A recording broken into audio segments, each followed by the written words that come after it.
tianray aho tandrina rajaka vola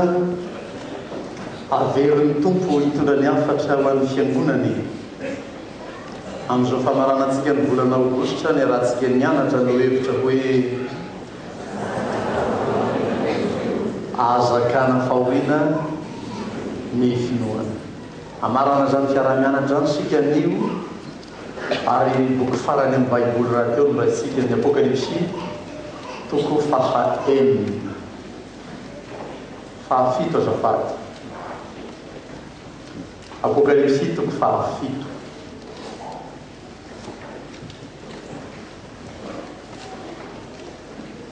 retsika avy amin'ny famakinana io tapany amin'ny toko fahafito io fa nisy loolona niteny tamin'ny jaune te jaune lay miteny hoe nisy loolona niteny tamiko jaune apôstoly miteny io nisy loolona niteny tamiko izy ny anankiray tamin'ny loolona niteny tamiko dia mila mamantatsika zany hoe fa iza zany loolona lazay ny jaune zany mako amin'ny apokalypsy toko faefatra andiny faefatra sika dia ho fatatsika ny momba azy ireo apokalypsy toko faefatra andiny faefatra io zany 4 farany amin'ny baiboly ary tsara zany 4 ny tompo zany apokalypsy efatra ary nidina ny seza ary manodidina ilay seza fiandrianana iray dia nisy seza fiandrianana 420 ary teo amboniny ireo seza fiandrianana ireo dia nisy olona 420 mipetraka ny tafy fitafiana fotsy sady ny satroka volamena mila fatariny zany fa nandray ilazarazany io lazava-kafany nareo ny isa 420 zany eto a dia ireo foko 12 zanak'Israely ary ny 12 apôstoly 12 plus 12 24 misolotenany mino maneran-tany atzay le sy ny fiangonany zany reo eo amin'ilay seza fiandrianana 420 lay seza fiandrianana anankiray zay mipetrahana izy 420 reo a misy mipetraka eo rehefa vakinareo ny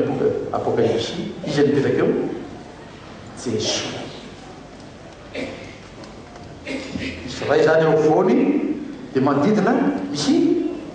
420 zany misary ny altara any amin'ny tempolon'izao Jesoa any an-danitra any tokony misy seza zany zao eo sezan'i Jesoa any amin'ny eglizy any nareo mahita an'izany misy seza fiketrahany to tsy petrahana izy koa apetraka eo amin'ny kaiky ny azojaniny io sady seza tsara tareny ngeza be mipetraka eo mba ho mariky ny fahafantarana hoe eo ny seza hipetrahan'ilay zanak'ondry ny 420 manodidina ireo izy ireo 420 manodidina zany matao anisan'ny lekona atao 12 oatra zany mba ho marikitra ny sary zany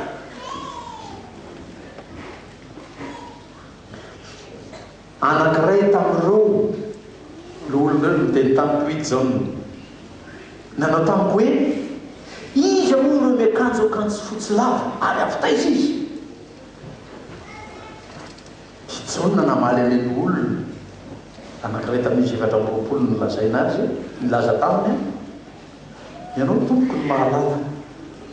dia namaly lay olona nanontany azy hoe izy any zany namaly ny fanontaniany hoe ireo nao avy tamin'iny fahoriana lehibe zay mampito naraisyatsika ty apokalypsy tya lay manao hoe azakana fahoriana ny finoana nolovaitsika avy tamin'ny fiarah-mianatra ny apokalypsy testamenta tanoany foko 12 Israely finoana raisitsika avy tamin'ny fampianarana ireo apôstoly 12 mahazaka hatramin'ny ilay fahoriana lehibe. Donc jerena kely ny endrikendriky zany fahoriana lehibe zany raha ny apokalypsy no saina milaza azy ao amin'ny toko fahaenina. Apokalypsy ihany toko fahaenina ny andiny fahasivy.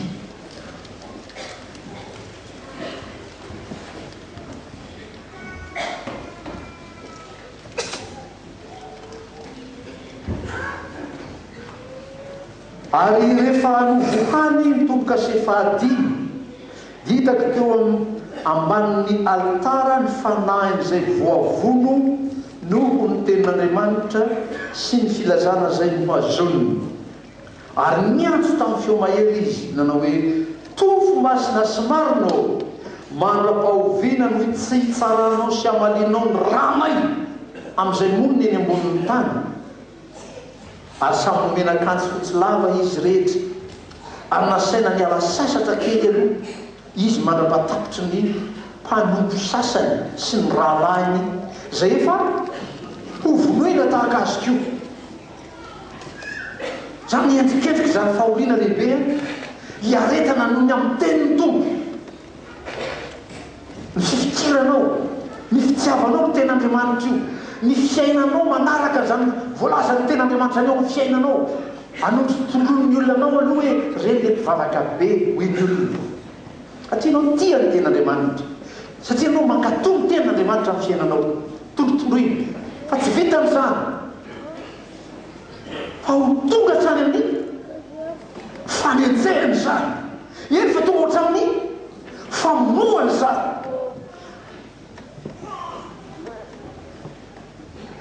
Ary raha ny toko fahaenina ny andiny fahasivy hatrany fa raiky ambin'ny folo vaketsika no takarina dia hoe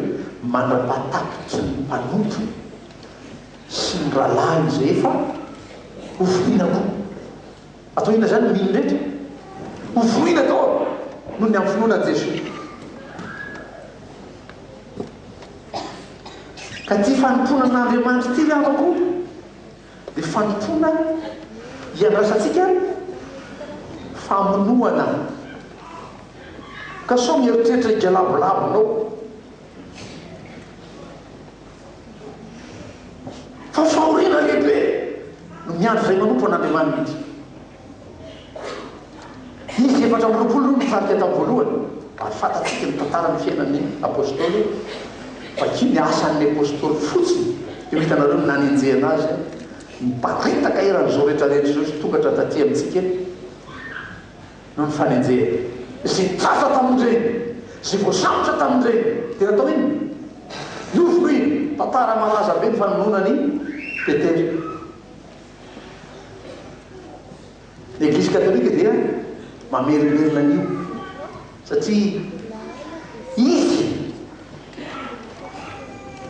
izay manaraka fampianarana paulinienne. Zany ny fiangonana katolika fampianarana Paul no tena ifikirana hatraminy hoe izay manokatena ho amin'ny fitorena filazantsara na fitorana fiangonana fa fikarakarana n'Église dia tsy manambady Paul zany. Fa kosa fa i Petera fantatrareo l'Église any Vatikana. Izy anao anarany l'Église io Basilique de Saint-Pierre. Fanahoana natao hoe Basilique de Saint-Pierre. Qu'est-ce qu'une basilique? Ao ambanin'io eglizin'io io basilique io ao no petraka ny tao ambaniny Masita-Pierre. Raha ny tena fampianarany Masita-Pierre zany no raisiny dia tokony an'iny izy manambady izy. Masita-Pierre nanandrafosana, tsy misy olona manandrafosana koa tsy nanambady. Voan'ny tazo mahery ny rafozam-bavin'ny Petera dia nentina koa Jesosy dia nanometrahany tompo tanana dia sitra nandrafozam-bavin'ny Petera. Ka izy no olona manandrafosana ka tsy hanambady. Nanambady zany ny Masita-Pierre. Fa ny katolika zay nametraka ny fanambadiny dia apôstôly manambady zay manoka tena ny amin'ny raha fanompona eo anivon'ny eglizy dia tsy manambady kosa. Azavaina ihany zany mba ho zava-pantatry ny kristianina atonga azy afantatra hoe il danse sur ary tsy mahay teny frantsay kaina zanaka frantsay ihany fa tsy mahay teny frantsay. Il danse sur deux pieds, sur un pied il danse sur Pierre, Saint-Pierre, et sur l'autre il danse sur Saint-Paul. Tsika tsy nisy navatsika tahaka izany. Zay ampianaran'ny Paoly raisitsika dia misy ampitona fivavahana protestant tsy manambady misy zany tahaka ny apôstôly Paoly. Zay ampianaran'ny Petera raisitsika misy mpitona fivavahana tahaka anay manambady fa tsy hoe sy mpitona fivavahana rehetra dia tsy misy na izy mahazo misafidiny fa dia tahaka ny Paoly avokoa izy rehetra. Anatin'izany rehetrarehetra zany no anakarana misy fahoriana iaretanao.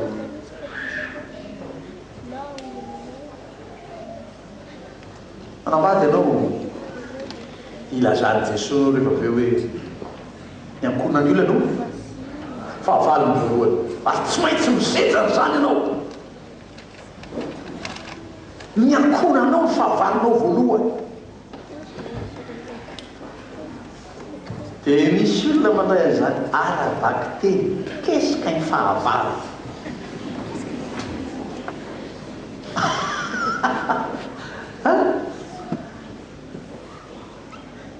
Aiza zany atao hoe fahavalo? Oay raiky io fahavalo raiky. Dia ahita ianao any amin'ny fiangonana hafa any ary io zany ny saika tratrany zany ankamaroany tafasaraka ny ankonana. Mivavy mivavaka be ao amin'ilay fiangonana, ny lahy tanohitra be azy ao an-trano ao satria marina raha tsoratra masina zao ataoko zao hoy lehilahy. Ny ankonanao ihany no fahavalonao voalohany ka tiao fahavalonao mantsy mivady. Tafasaraka ny ankonana dia ho diso be ny teny fampanantenan'ny tompo amin'izany. Asan'ny apôstôly toko feny ambin'ny folo andiny faraika amin'ny telopolo hoe mino any Jesosy tompo dia hovonjena ianao sy ny dia maninona indray zany hovonjena ny ankonana efa izy ny fahavalo. Raha tsy mianatra tsara ny dia lasa mitondra fahoriana tsy tandrify azy akory amin'ny ankonany. Fandikany fahavalo amin'ny soratra masina tovy tsara nangesika eo any amin'ny Lioka toko faefatra ambin'ny folo.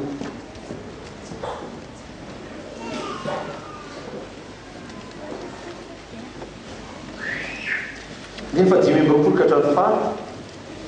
7 amby roapolo. Lioka efatra ambin'ny folo 5 amby roapolo 7 amby roapolo. Ary nisy vahoaka betsaka niaraka tamin'i Jesosy dia nitodika izy ka nanao tamy hoe raha misy manaraka ka tsy mankala ny ray sy ny reniny sy ny vadiny sy ny zanany sy ny rahalahy sy ny anabaviny eny ary ny eny koa azy dia tsy azo ekena ho mpianatra izy. Eo dia ampy antsika anakarana zany hoe fahavalo. Nazovy olona te hanaraka an'i Jesosy dia mila mangala ny ray sy reniny, ny vady, ny amanjana, ny mpiray tam-poko, mangala fahavalo zany.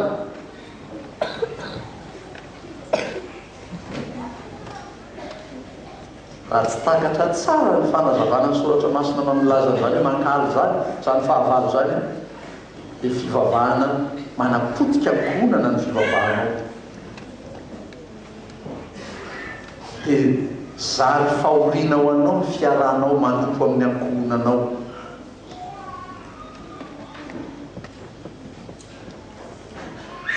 zany no ho avy moa ny fanandekona rehefa any amin'ny fotoany oktobra, novambra, desambra, dia tonga any amin'ny fanekena fahafito izy hoe ary anao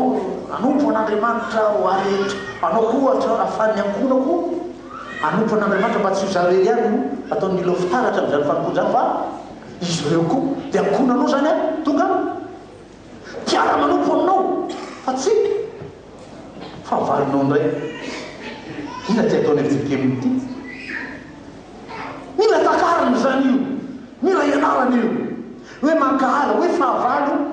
mazava be rehefa vakinany amin'ny teny fototra io azana zay tamin'ny zareo maly hoe manao azafady aminareo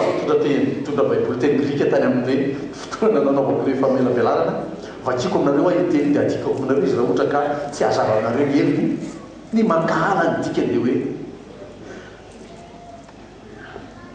azatia ny ray aman-dreninao, ny vadinao aman-janakao, ny rahalahinao sy ny anavavinao mihoatra noho ny fitiavanao n'Andriamanitra.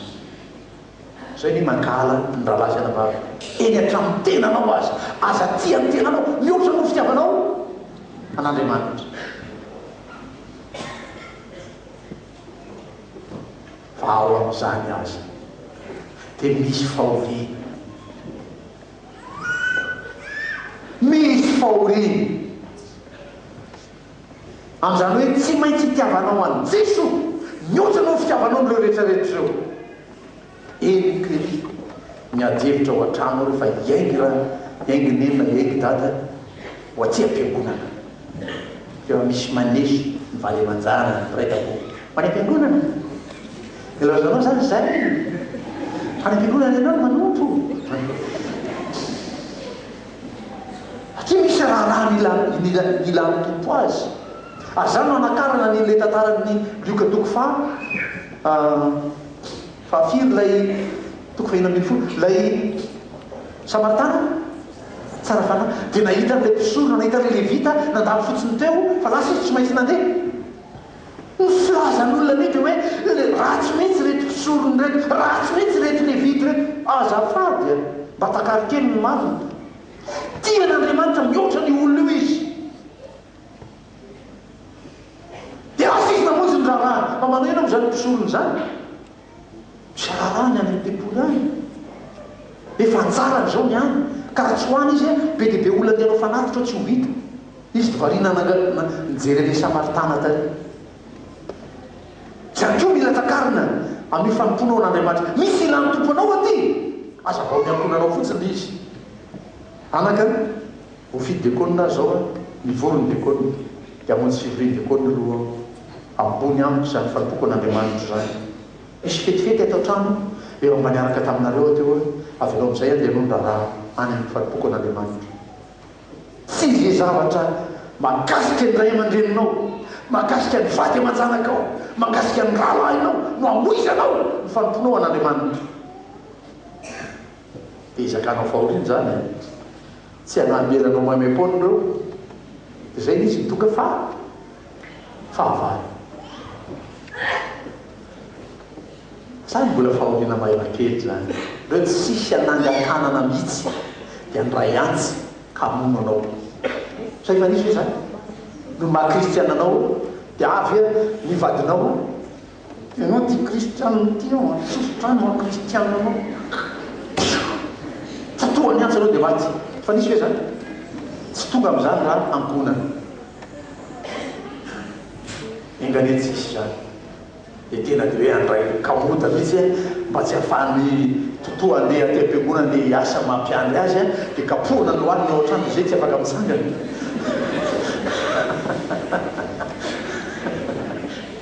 Dia satria fahavalonao enga tsy ho tonga amin'izany fandikaliso ny ten'Andriamanitra. Fa izao tontolo izao zay hijoroanao vaovolombelona, izao tontolo izao zay hitorianao ny anaran'i Jesu Kristy, any no ahitanao hatramin'izany hoe famonoana, fahoriana lehibe.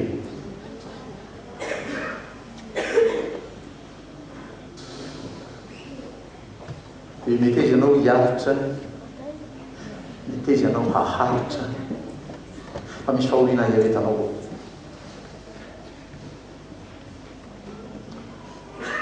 Anatin'aty namana satria tovitovy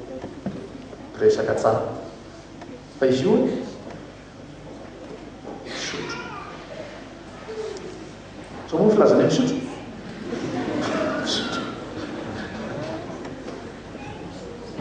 fa nisy fotoana naresy lahatra azy niona tamin'ny tompo niala tamin'ny fisotroana izy amin'ny tena ho an'ny tompo izy mianatra katekomena tonga mpalefanasany tompo fa tsara tamin'ny fisotroana fa fantatrareo fa zany mpisotro zany tsy mandeha rery tsy misy olona zany hoe mpisotro izy ka dia izy rery monjany eo fa tsy maintsy misy akolity io misy namanamana mpiara-misotro isy hitaona azy ivelona isy isika amin'ny sotron-dray dia izy namalo hoe tsy raharaha efa niala tamin'olo araha izay zavatra efa nilavitra no atsamykoray hoe ny apôstôly Paoly dia mampiseho ny tenako fahadala tsy hivelona amin'izany tsy fa every ny fanenjely reto namany azy reto rehefa avy eo ka raha vonona sy resy lahatra no tena ho an'ny tompo ianao aza matahotra zay fanenjehany zany efa cadeau zany nazovy mafoy ray reny rahalahy anabavy marika toko fafolo andiny fahavalo roapolo ka hatramin'ny faraiky amin'ny telopolo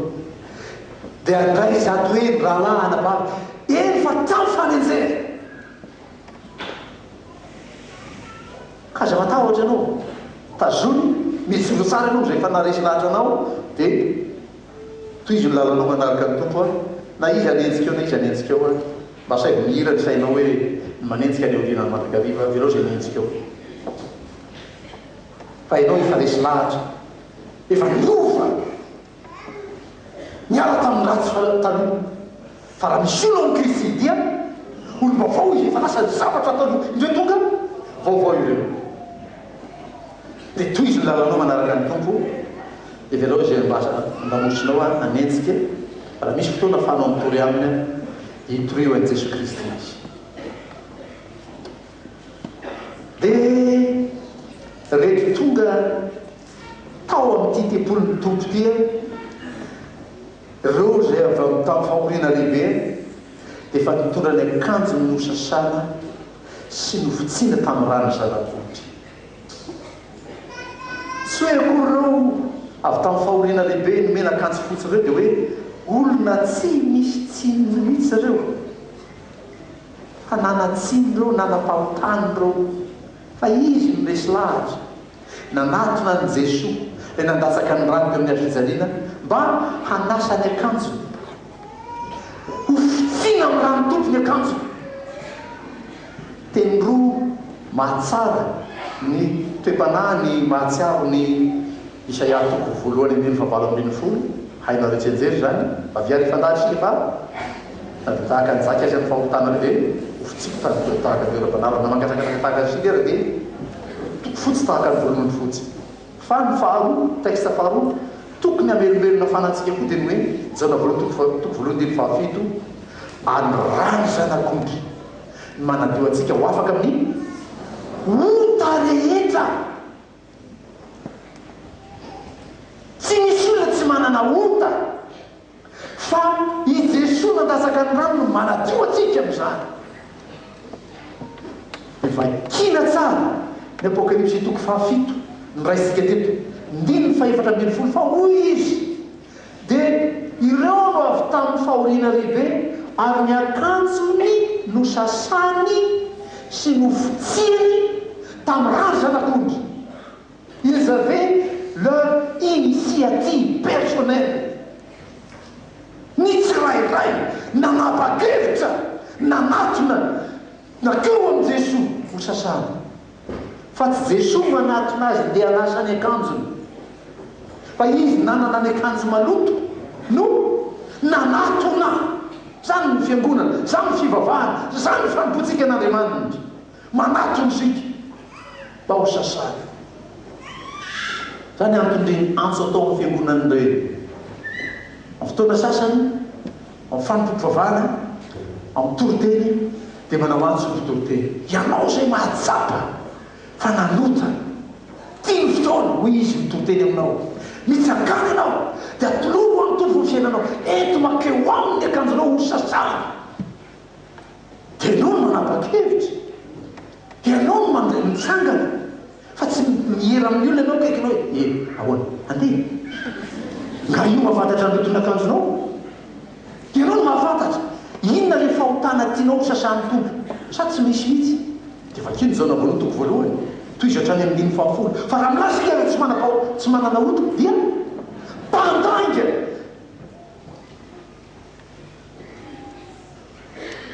ireo no avy tamin'ny fahoriana lehibe ary izy ireo mitondra ny akanjony no sasana ary mitondra ny akanjony no fitsiana tamin'ny rano zanako noho izany hoy ny 110 ary noho izany io voambolana amin'io izany io nataon'ny mpampianatra théologie hoe la bonne conséquence de la mort du Christ noho izany zany hoe satria maty ny tompo satria efa niampahoriana ny tompo satria efa nantasaka ny rano ny tompo noho izany 110 dia hoe mitoetra eo anoloany seza fiandianan'Andriamanitra izy ireo ka manompo azy amin'ny andro aman'alina eo amin'ny tempoliny ary lay mipetraka eo ambony seza fiandianana dia hamelatra ny tranon'lainy andrakitra azy tranon'lainy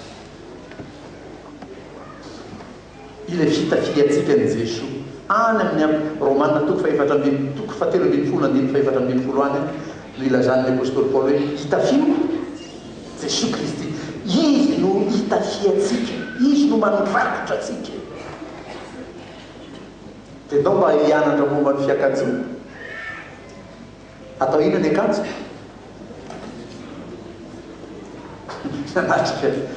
nanatrika fisoratam-panambadiana fangatana fisoratam-panambadiana raha matomaly zany tsy nafamiaraka tamintsika sotena nay satria fianakaviana tsy afahamiana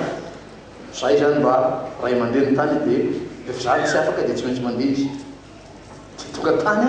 nahita an'ilay mpanambady akanjo le zao izy nivadika vady nanina moaty akanjo raha azoko mitenenina mihitsy satria mahazo le fampianarana ty ny akanjo nareo zanako bababo izy io atao ina ny akanjo lazao any rôle ny akanjo amin'ny fiainatsika hitasiana hoe ianao maninona zany amin'ny pafy manary dia maninona koa raha magatsika ena dia maninona ny akanjo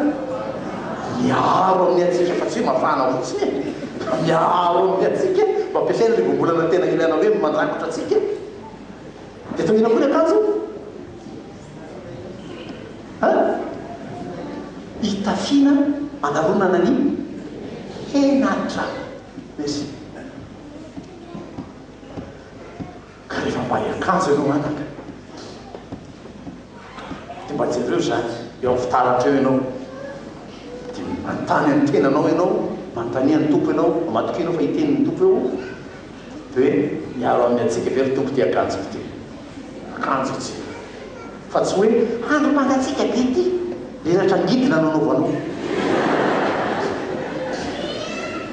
dia anontany ny tompo ianao anoloan'ny fitaratra hoe tompo mafana ve amity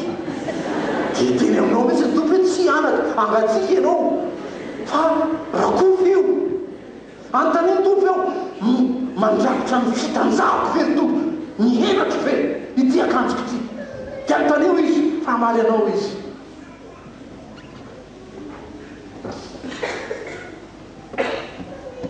zany Jesosy tompontsika eo izy no akanjotsika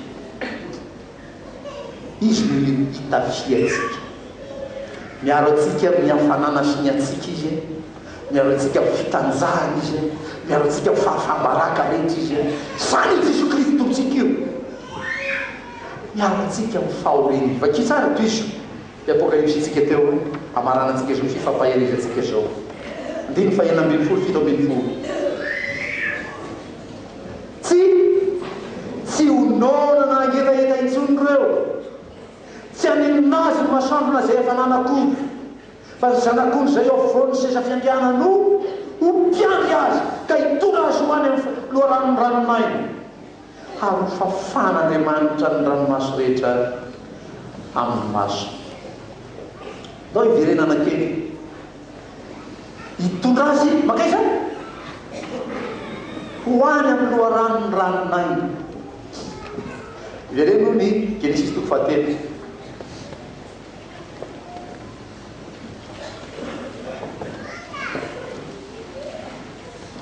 fakina manako andiny faharoa amby roapolo Genesis 3:7 andiny faharoa amby roapolo ka hatramin'ny fahaefatra amby roapolo ary hoe zao vatana Jehovah'Andriamanitra indre ny olona efa tonga tahaka atsika tokany anankiray amintsika ka mahalala ny tsara sy ny ratsy ary ankehitriny andrao aninjitra ny tanana izy ka hakaniko ny hazonainy ary hohaniny ka ho vela mandrakizay izy ka dia nisorony Jehovah'Andriamanitra tamin'ny Saedena izy hiasany tany zay nanalana azy eny no hoainy olona ary nampitoeriny tany atsinanany Saedena ny kerubima sy ny lefony sabatra mihibihiby hiambina ny lalana mankany amin'ny hazonainy ina zany mitrango io manana anjara amin'ny hazonaina ve ty olo voaroka ny alatao fa eto amin'ny apokalypsy io lay mipetraka amin'ny seza fiandianana hitondra azy makaiza makany amin'ny loharano ranomaina lay hazonaina avelona azy manakizay izy ny mitondra azy io Jesosy hitao amarininy zany zao natoko 7 andiny faefatra amby 3 sika tsy mianatra zavatra tsy lazay ny soratra masina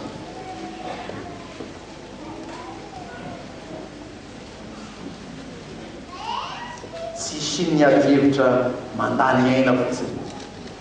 fa ny soratra masina no anorentsika ny finotsika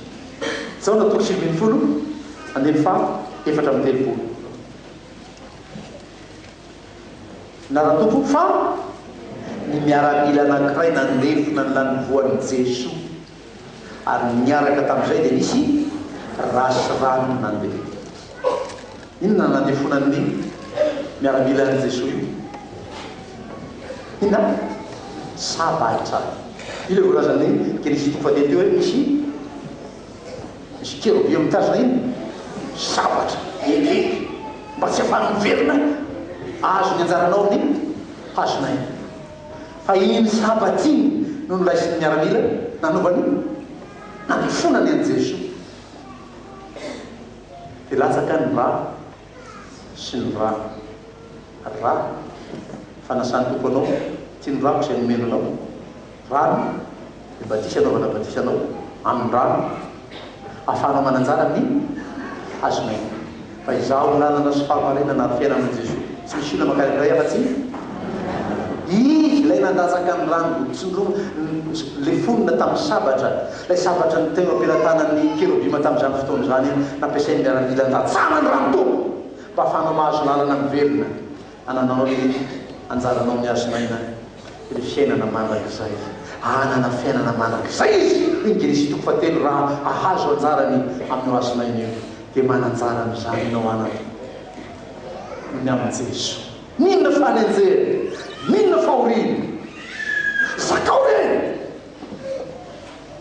fa efa ny manany tompo fiaina mandrakizay ianao maharetana izy amin'ny tompo amen